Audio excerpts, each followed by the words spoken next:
സംസ്ഥാനത്തെ കോൺഗ്രസിന്റെ സംഘടനാ ദൗർബല്യം തൃശൂരിലും ഉള്ളതായി തുറന്ന് സമ്മതിക്കുകയാണ് കെ മുരളീധരൻ. UDF വോട്ടുകൾ ചോർന്നതായി കാണുന്നില്ല. വോട്ടിംഗ് ശതമാനം കുറഞ്ഞതുമായി ബന്ധപ്പെട്ടായിരുന്നു UDF സ്ഥാനാർത്ഥിയുടെ ഈ പ്രതികരണം വന്നത്. കോൺഗ്രസിൽ ഇപ്പോൾ അങ്ങനെ വിട്ടുപോയ വോട്ടുകളൊന്നുമില്ല. ഒരുപാട് പ്രയാസങ്ങൾക്കിടയിൽ പോലും ഞങ്ങളുടെ പ്രവർത്തകർ നല്ല രീതിയിൽ പ്രവർത്തിച്ചിട്ടുണ്ട്. സംഘടനാപരമായിട്ടുള്ള ചില ദൗർബല്യങ്ങൾ പാർട്ടിക്ക് കേരളത്തിലുള്ളതിൻ്റെ ഒരു ഭാഗം തൃശ്ശൂരുമുണ്ട്. അതല്ലാതെ പ്രവർത്തനത്തിലൊരലംഭാവം ഉണ്ടായിട്ടില്ല. UDFൻ്റെ വോട്ടുകളൊന്നും ചോർച്ചയുണ്ടായിട്ട് ഞങ്ങൾക്ക് പ്രഥമ ദൃഷ്ട്യാ കാണാൻ കഴിയുന്നില്ല. മനോജ് കൂടുതൽ വിവരങ്ങളുമായി ചേരുന്നു. മനോജ്, ഈ വോട്ടിംഗ് ശതമാനം കുറച്ചത് ഇടത് വലത് മുന്നണികളെ ഒരുപോലെ ആശങ്കയിൽ ആഴ്ത്തിയിട്ടുണ്ട്. എന്തായാലും ഇരുവർക്കും സാധ്യത കുറയുകയാണെന്നുള്ളൊരു ആശങ്ക ക്യാമ്പുകളിൽ ഉണ്ടെന്നാണ് രാഷ്ട്രീയ അവലോകന റിപ്പോർട്ടുകളൊക്കെ ചൂണ്ടിക്കാട്ടുന്നത്. ഇനി കെ മുരളീധരനിലേക്ക് വരികയാണെങ്കിൽ വടകരയിൽ നിന്ന് ഒരു സ്ഥാനമാറ്റം അല്ലെങ്കിൽ പറിച്ചുനടൽ മുതൽ തന്നെ മുരളീധരന് അതൃപ്തിയുണ്ട്. സംഘടനാ ദൗർബല്യം കൂടി ഇപ്പോൾ തുറന്ന് സമ്മതിക്കുന്ന ഒരു അവസ്ഥയിലേക്ക് എത്തുന്നു.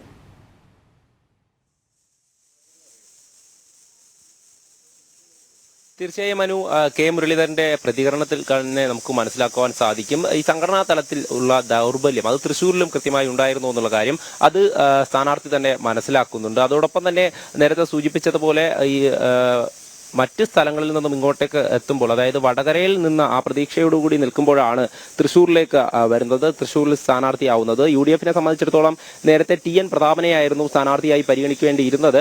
ആ സമയത്താണ് കെ മുരളീധരനെ പെട്ടെന്ന് ഇങ്ങോട്ട് കൊണ്ടുവരുന്നതും ഈ മത്സരിപ്പിക്കുന്നതുമൊക്കെ. അതിൽ തന്നെ ആദ്യമൊക്കെ വലിയ തരത്തിൽ ആത്മവിശ്വാസം പങ്കുവച്ചെങ്കിലും പിന്നീട് ഈ പോളിംഗ് നടന്നതിന് പിന്നാലെ പ്രതികരണവുമായി എത്തുകയായിരുന്നു. പോളിംഗ് കുറഞ്ഞത് വലിയ രീതിയിൽ ബാധിക്കുമെന്നുള്ള ഒരു ആശങ്ക അത് LDFനും UDFനുമുണ്ട്. കഴിഞ്ഞ ഇലക്ഷനിൽ ഈ 77 മുകളിലേക്ക് കടന്ന പോളിംഗ് ആണ്.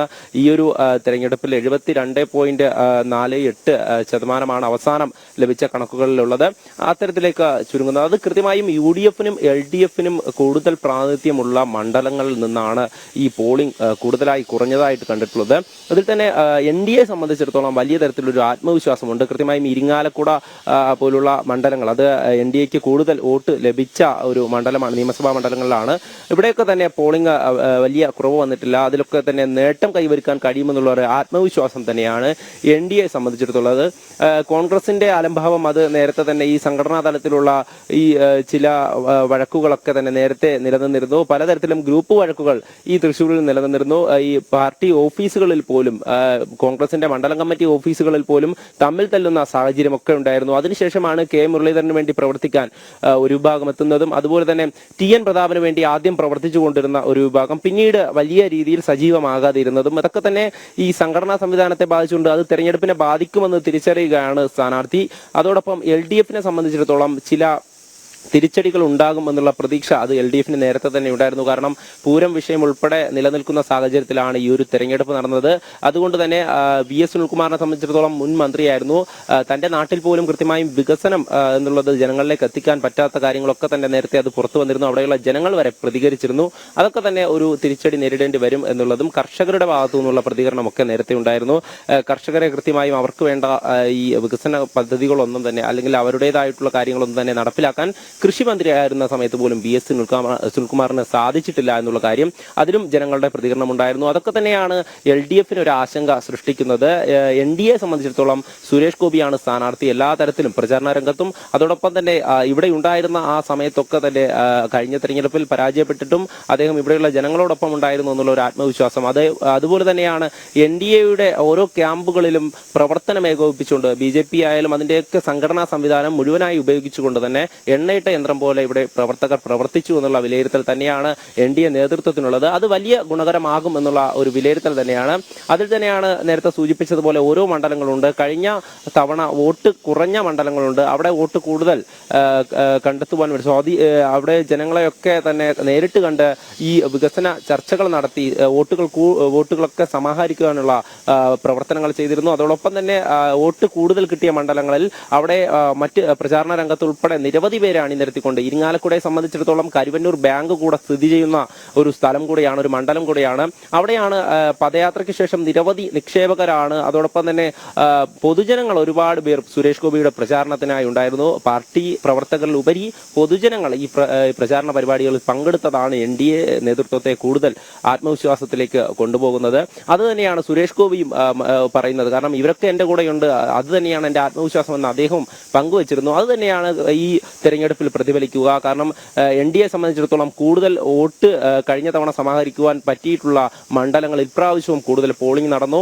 അത് തന്നെയാണ് ഒരു ആത്മവിശ്വാസം. അതോടൊപ്പം LDFനും UDFനും സ്വാധീനമുള്ള മണ്ഡലങ്ങളിൽ പോളിംഗ് കുറയുന്നതും അവിടെയുള്ള ജനങ്ങളൊക്കെ തന്നെ വോട്ട് ചെയ്യാൻ എത്തിയിട്ട് തിരിച്ചു പോകുന്ന സാഹചര്യം വരെ പല സ്ഥലങ്ങളിലും ഉണ്ടായി. കഴിഞ്ഞ ദിവസം തന്നെ അത് റിപ്പോർട്ട് ചെയ്തിരുന്നു.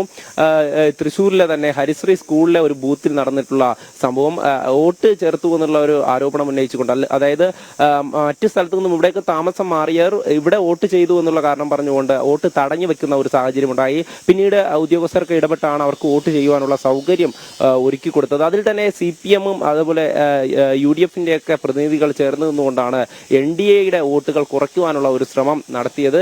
അതിൽ കൂടുതൽ വോട്ടർമാർ അവിടെ കൂടുതൽ നേരം കാത്തുനിന്ന് അവർക്ക് വോട്ട് ചെയ്യാൻ പറ്റാതെ പലരും മടങ്ങിപ്പോയതായും പരാതിയൊക്കെ ഉയർന്നിട്ടുണ്ട്. അങ്ങനെ ഒരു സാഹചര്യം. അതോടൊപ്പം തന്നെ ചൂട് കൂടുതലാണ്.